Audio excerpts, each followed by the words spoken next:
Desde que la simetría empezó y la armonía desplegó sus atractivos, nuestra orden ha existido. Esto es Orígenes de la francmasonería.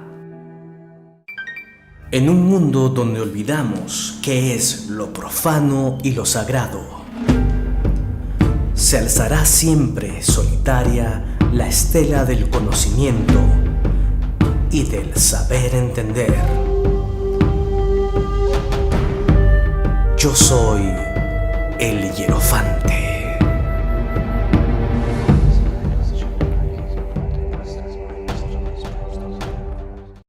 Fue costumbre entre los pueblos de la antigüedad la enseñanza secreta de las ciencias y las artes. Los egipcios obligaban a sus sacerdotes a formar dos clases separadas y dedicadas a la divulgación de los conocimientos humanos. Cada clase, que se dirigía a especiales conocimientos, preparaban a sus discípulos y en cada grupo del noviciado les exigían pruebas de sus estudios para asegurar su vocación. Todo esto, velado por el misterio, estaba vedado para los no iniciados. De esta misma manera actuaban los demás pueblos, caldeos, persas, griegos, romanos y galos. La arquitectura civil y sagrada era enseñada en el mayor secreto.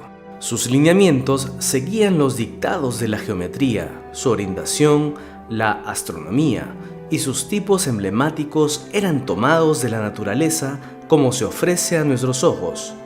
Los iniciados en los misterios de la religión formaban una corporación aparte, quienes construían los templos consagrados al culto de sus dioses, siguiendo los planos y diseños que les proporcionaban los sacerdotes. Los egipcios llevaron a Grecia sus misterios y, según Plutarco, Osiris tomó el nombre de Baco e Isis el de Ceres, lo que prueba la antigüedad para la familia egipcia. Los misterios de Baco fueron establecidos en el Asia Menor por un grupo de griegos unos 1000 años antes de nuestra era. Estos obreros llegaron a muy alto grado de sublimidad, como lo testimonian las ruinas en los monumentos que edificaron en esa región. Ellos también construyeron los templos y edificios públicos de Siria, Persia y la India. Los reyes de Pérgamo señalaron a esta organización el pueblo de Teos para su residencia. Sus trabajos y ceremonias ofrecen una semejanza con los de los francmasones del siglo XVII.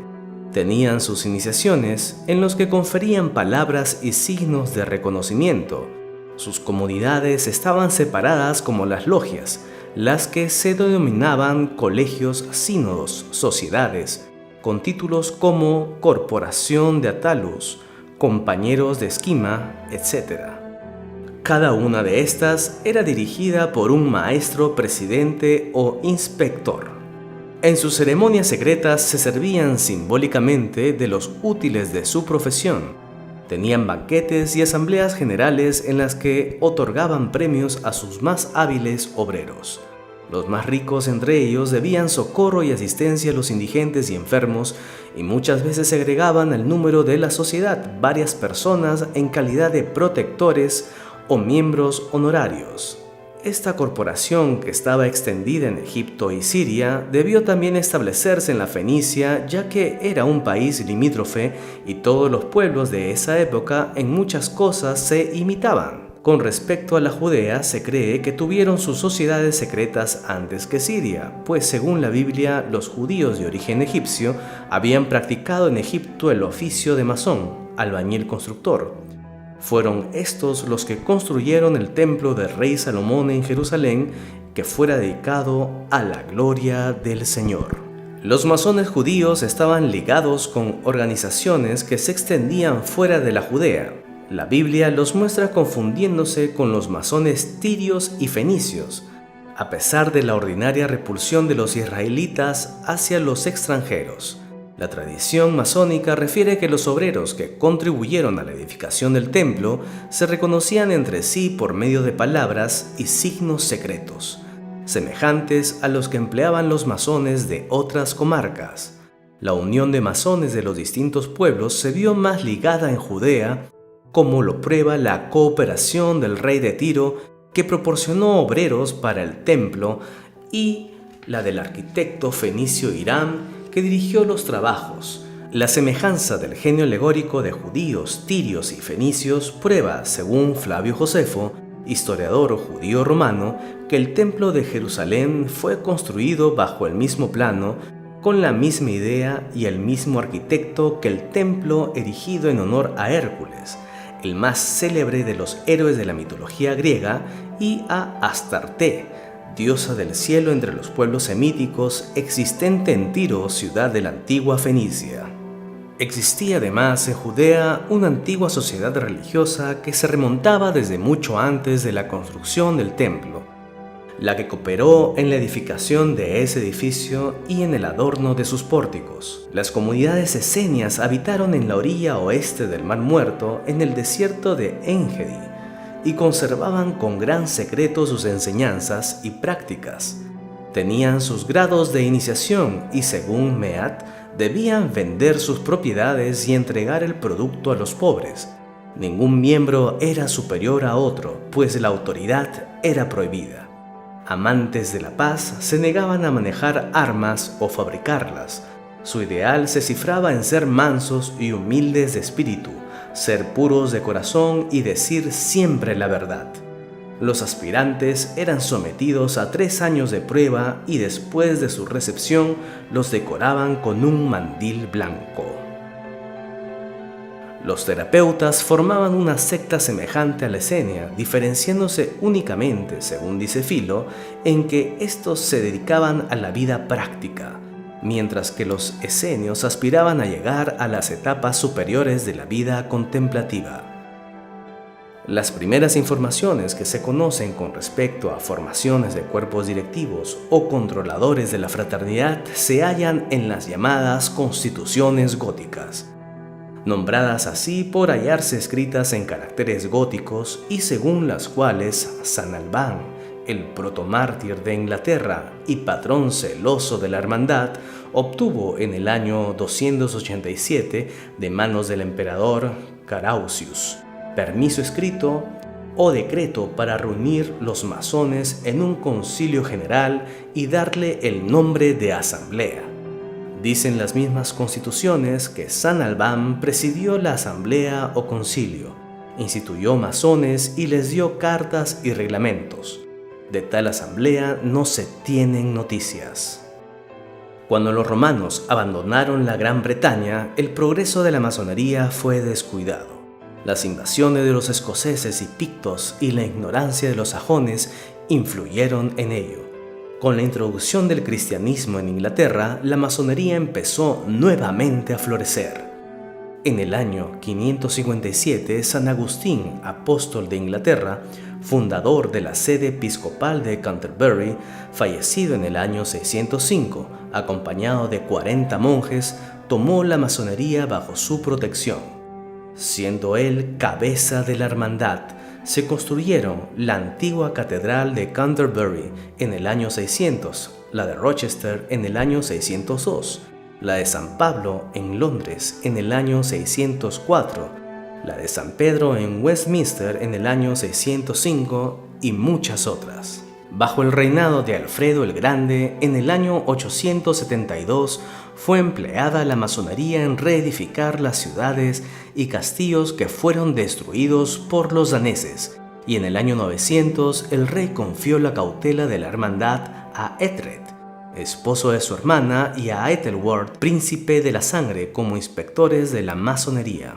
En el año 926, el príncipe Edwin, hermano del rey Adelstan, nieto de Alfredo el Grande, reunió la fraternidad en York, previa a la obtención de una orden real que autorizó la reunión anual de la asamblea. A pesar de haberse reunido la fraternidad varias veces, merced a este permiso, no se puede considerar estas asambleas como el origen de las grandes logias, al menos como éstas se conocen al presente, pues el nombre que se les dio fue el de Asamblea General de Masones, y en ella tenían asiento todos los afiliados sin distinción de grados. Asimismo, cualquier hermano que pudiera pagar sus derechos tenía autorización para crear y dirigir logias a su arbitrio, según los reglamentos acordados por la Asamblea del Príncipe Edwin, y las instalaban sin lo que ahora se llama Carta Constitutiva, con facultad de iniciar hermanos. Todo hermano tenía voz y voto en dichas asambleas y las resoluciones se adoptaban por mayoría de sufragios, lo mismo que las asambleas de carácter político. Las asambleas generales establecidas en el año 926 subsistieron por siglos con reuniones anuales en York y fueron los supremos tribunales de justicia de la fraternidad. El título de antiguos masones de York se conocía ampliamente tanto en Irlanda como en Escocia, y la tradición refiere que tuvo su origen en Olby, cerca de York, que era asiento de la casa de recreo de Edwin, lo que da veracidad al hecho de que en York se efectuó la primera reunión conocida y autorizada de masones. En el año 956, por la muerte de Edwin, se dispersaron los masones y en el reinado de Edgar, 959-975, el arzobispo de Canterbury, St. Dunstan, 925-988, los reunió nuevamente protegiéndolos. En el año 1041, Eduardo el Confesor dirigió la ejecución de varias grandes obras que fueron confiadas a los masones. En el año 1076 se empezó con la construcción de la Torre de Londres y la reedificación del Puente de Londres con madera, y en 1087 se construyó el Palacio y la Sala de Westminster. En el año 1155 se construyó el Templo de los Caballeros Templarios en la calle Fleet, bajo la dirección del propio Gran Maestre de los Caballeros Templarios. Se empezó también a reedificar el Puente de Londres con piedra y se terminó en el año 1209. Y en el año 1272 se concluyó de edificar la Abadía de Westminster. Del siglo XI al siglo XVII, los masones operativos se dedicaron a la edificación de las grandes catedrales y palacios de Europa, puentes y reconstrucciones de caminos, hospicios y hospitales. En Suiza, en el año 1421, iniciaron la construcción de la Catedral de Berna, bajo la dirección de Matthias Heinz de Estrasburgo. En los siglos XII y XIV edificaron las catedrales de Colonia y Meissen, la de Valenciennes y el convento de Valtalla en Portugal, y en Italia el famoso monasterio de Monte Cassino, tantas veces destruido y reconstruido como lo fuera en la Segunda Guerra Mundial. Los más grandiosos monumentos de Francia, Inglaterra, Escocia, etc., son obras de masones operativos. La historia de la francmasonería de Clavel dice: el abate Gratidier nos ha dejado con referencia a un antiguo registro de la tribu de los masones de Estrasburgo preciosas noticias sobre la asociación que construyó la catedral de esa ciudad.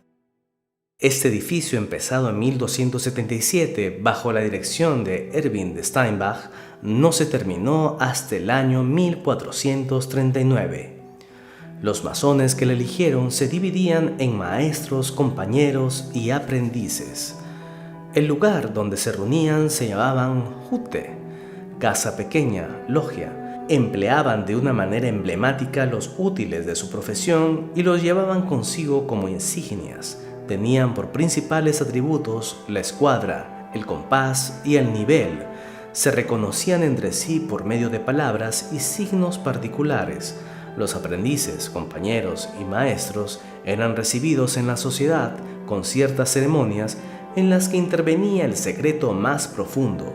Admitían como afiliados libres a algunas personas que no pertenecían al oficio de masón. Siempre la masonería ha sufrido persecuciones e incomprensiones como hasta hoy, de la que ha salido más poderosa y más unida.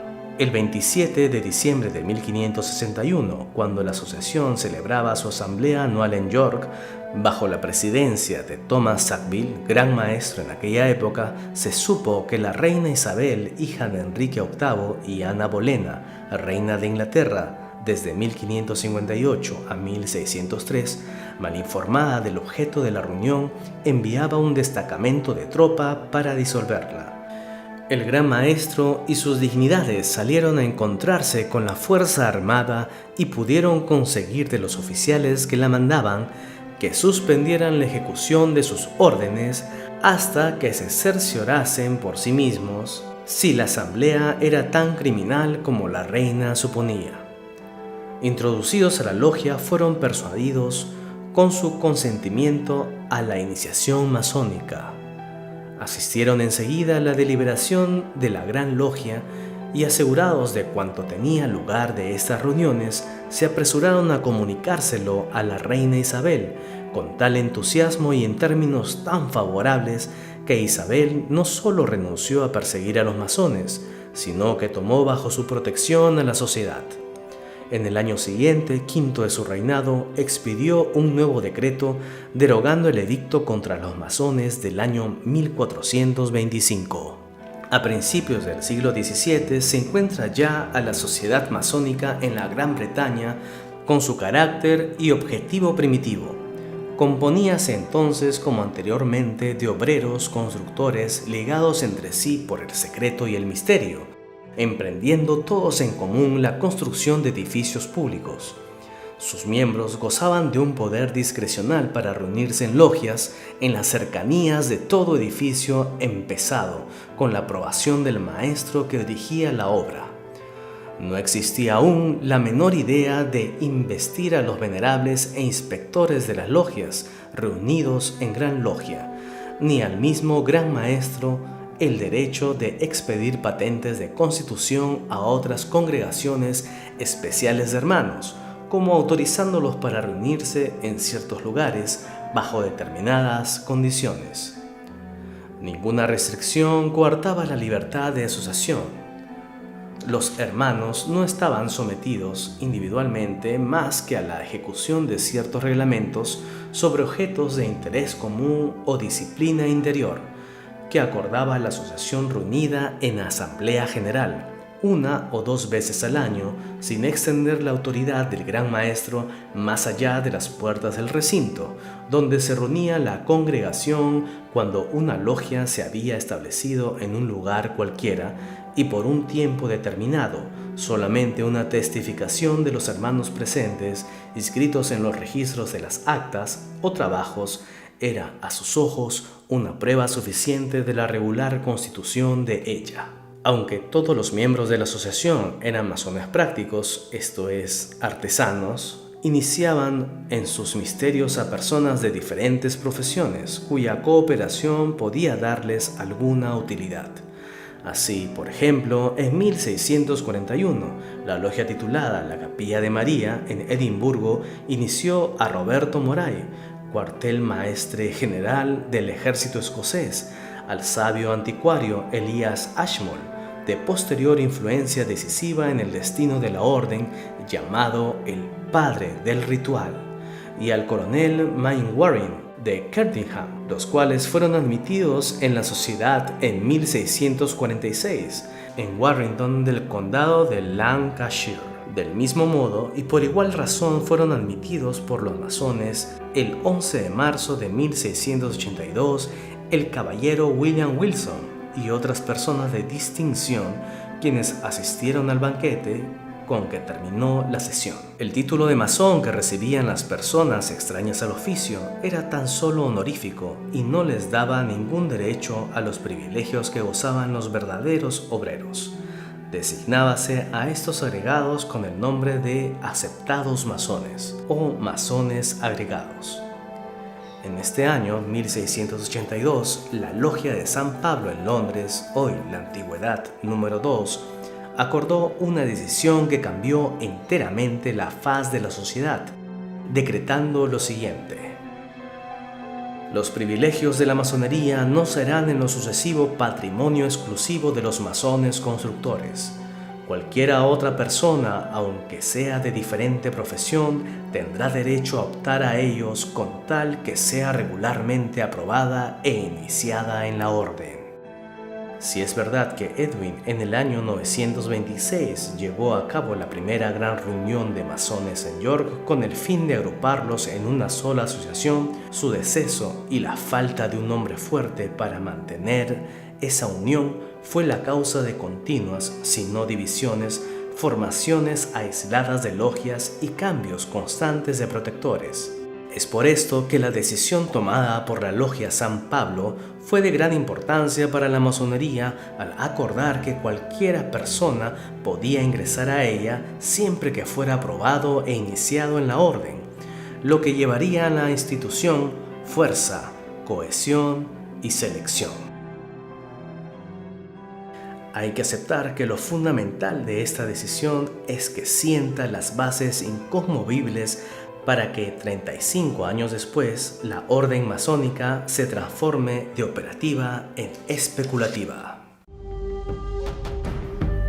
Yo soy el Hierofante.